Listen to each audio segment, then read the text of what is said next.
Sometimes I'll get calls from people who are in a bit of a panic because they have their court date coming up. Often I get weekend calls, but they have a court date coming up. They've not had an opportunity to talk to a lawyer, and they're in a complete panic. A lot of times I say, depending on the circumstances, I can say to them, just relax. It's not as bad as you think. It's not as terrible.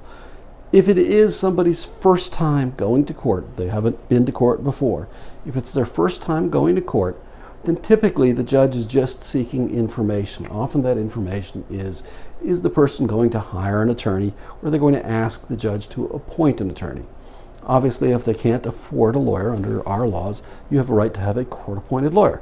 Now, if you can't afford one, beggars can't be choosers. You don't get to pick whoever it is, but you would get a lawyer. If you're fortunate enough to be able to choose a lawyer, then you get to pick somebody that you feel most comfortable with.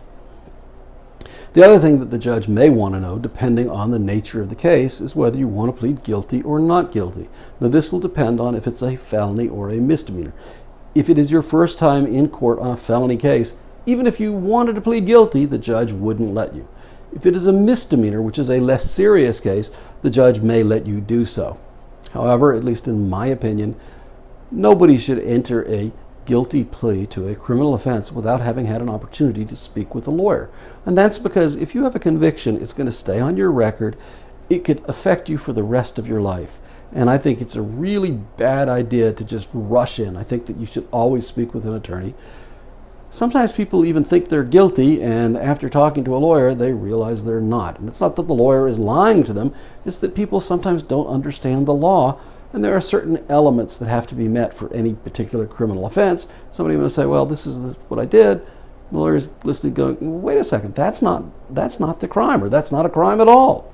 And so, wise move on you, or whoever it is, would be speak with a lawyer. Of course, if you want our help, give us a call. The number is below. And by the way, if you like these videos and you find them helpful, if you would, please give us a thumbs up. That really helps us. And if you want to see these law-related videos as they come out and learn more about Alabama law, if you'll hit the subscribe button, you'll get these videos as quickly as I can produce them.